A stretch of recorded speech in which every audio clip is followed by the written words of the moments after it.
The chance encounter. The rain pounded against the windows of Savory Soul, the small restaurant Maya Reeves had poured her heart and savings into for the past 3 years. Tonight, like too many others lately, the dining room sat nearly empty. Only 2 tables were occupied. Regulars who braved the storm for her signature comfort food. Maya wiped her hands on her apron and sighed, calculating how many more slow nights she could endure before having to close permanently. At 32, with culinary training and a decade of experience, she'd never imagined struggling this much. But the recent economic downturn had hit local businesses hard, and her location in the transitioning East Side neighborhood wasn't helping. The bell above the door jingled, and Maya looked up to see a tall man shaking rainwater from his coat. He wasn't a regular, and something about his presence immediately commanded attention, not in an intimidating way, but with a quiet confidence that filled the room.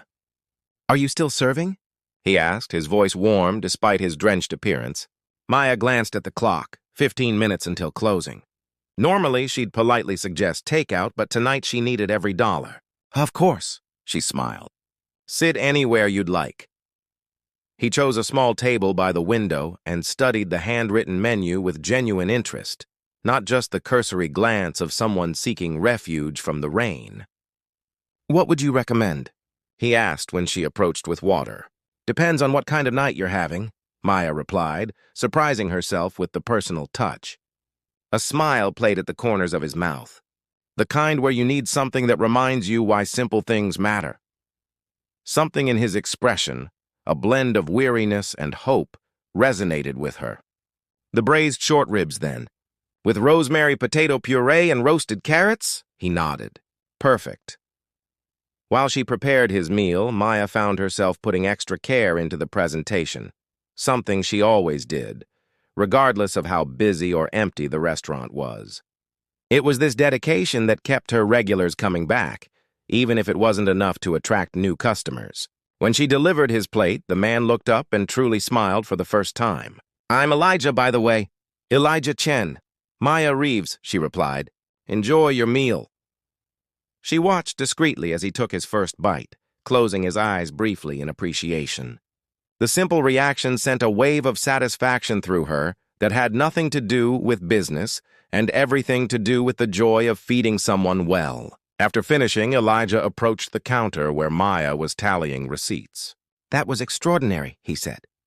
"The best meal I've had in months, and I've dined all over the city." "Thank you," Maya replied, feeling a genuine flush of pride. "Do you own this place?"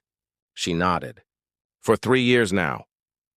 "It's special," he said, looking around at the modest space with its mismatched chairs and hand-painted walls. "You can feel the heart in it." Their eyes met, and for a moment, Maya felt seen in a way she hadn't in a long time, not just as a struggling restaurant owner, but as someone who created something meaningful. As Elijah paid his bill, leaving a generous tip, he hesitated before turning to leave. "I have a feeling I'll be back, Maya Reeves," she smiled, not knowing then how prophetic those words would be, or how the rain-soaked stranger would soon change the course of her life entirely. The proposition. 3 days after Elijah's visit, Maya was negotiating with her produce supplier when the restaurant door opened, revealing Elijah in a crisp button-down rather than his rain-soaked attire from before. "You came back," Maya said, unable to hide her surprise. "I said I would." His smile reached his eyes. "Do you have a moment to talk?"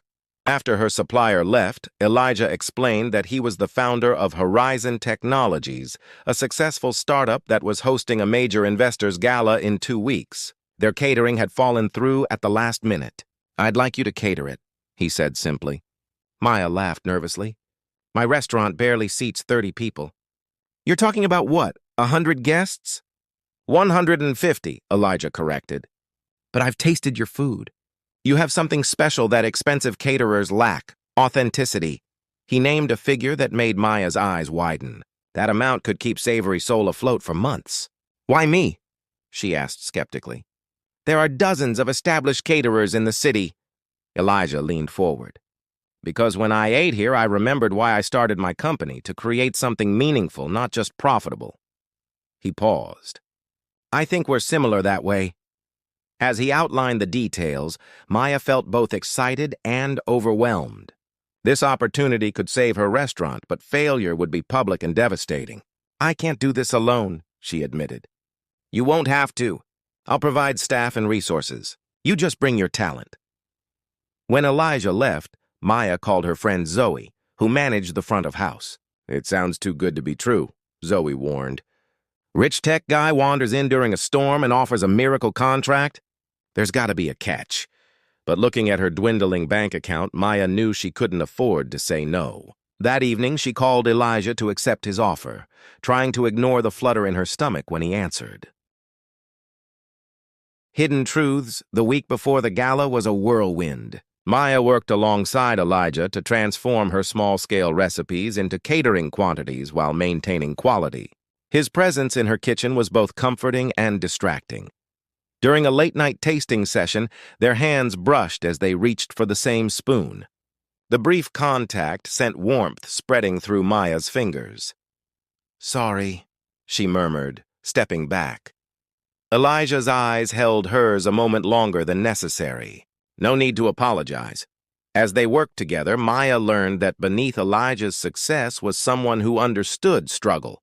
He'd built Horizon from nothing after dropping out of college to care for his ailing grandmother. She taught me to cook, actually, he revealed while helping Maya prep vegetables. Nothing as sophisticated as your dishes, but good, honest food. Is she still? Maya asked hesitantly. She passed 3 years ago, Elijah said, right before Horizon took off.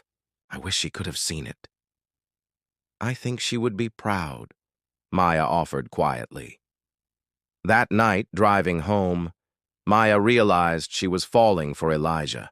His kindness, his passion, his quiet strength. But she'd been hurt before by someone who'd seen her as a charming diversion rather than an equal. She couldn't make that mistake again, especially with her business at stake. What Maya didn't know was that Elijah had initially sought her out after hearing her restaurant's building was being targeted for redevelopment by his friend's company. He'd come that rainy night to assess whether Savory Soul was worth saving, a detail he hadn't yet found the courage to share. Part 4. The Confrontation. The night of the gala arrived, and Maya's food was a resounding success. Guests raved about her innovative take on comfort classics, and several investors requested her card for their own events. Near midnight, as staff cleared the last plates, Elijah found Maya in a quiet corner, eyes bright with triumph. You did it, he said, handing her a glass of champagne. Everyone's talking about your food, Maya smiled, allowing herself to feel the victory. We did it! Their celebration was interrupted when a woman approached. Elijah, there you are. Is this the chef from that little restaurant you mentioned? The one in the Harrison building? Maya's smile faded. The Harrison building? That's my location, yes. Such a charming spot, the woman continued, oblivious to the tension. Shame about the redevelopment, but I'm sure you'll find somewhere. What redevelopment? Maya interrupted, looking at Elijah. His expression confirmed what she feared. Maya, I can explain. You knew, she whispered. You knew my building was being sold when you came to the restaurant. Unable to face him, Maya gathered her things and left, ignoring Elijah calling after her. Back at Savory Soul the next morning, Maya found Elijah waiting outside. I came that night because I heard about the redevelopment, he admitted. But everything that happened after, the catering, getting to know you, that was real. Why didn't you tell me? Maya demanded. At first I was just gathering information. Then I was trying to find a solution before worrying you. Now, he hesitated. Now I've invested in the building. The development's been halted. Maya stared at him. You bought my building? I made an investment. The restaurant remains yours completely. I should have told you sooner, but I was afraid you'd think I was trying to control your business or your life. You had no right to make decisions about my future without me, Maya said. Tears threatening, Elijah nodded. You're right. I'm sorry. He turned to leave. The paperwork making your lease permanent will arrive tomorrow. No strings attached. New Beginnings, 3 weeks passed without word from Elijah.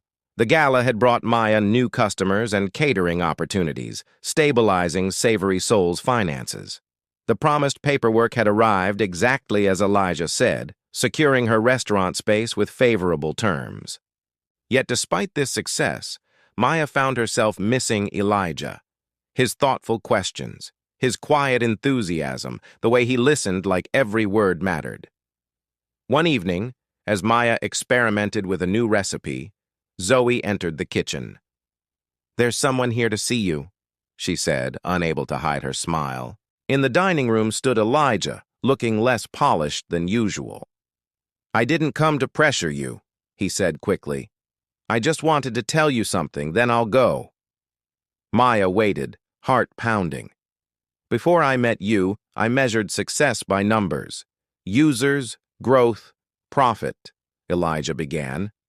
"But you reminded me that real success is creating something meaningful that connects people." He took a deep breath.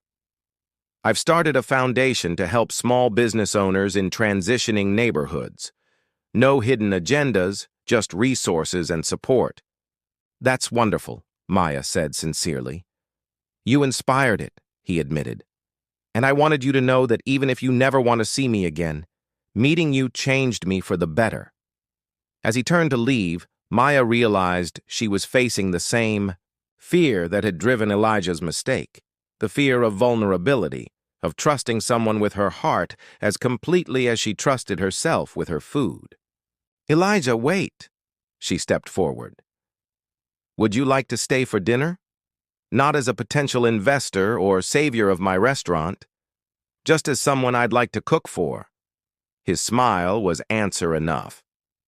Later, as they sat at the small table by the window, where they'd first met, Maya served a dish she'd been perfecting.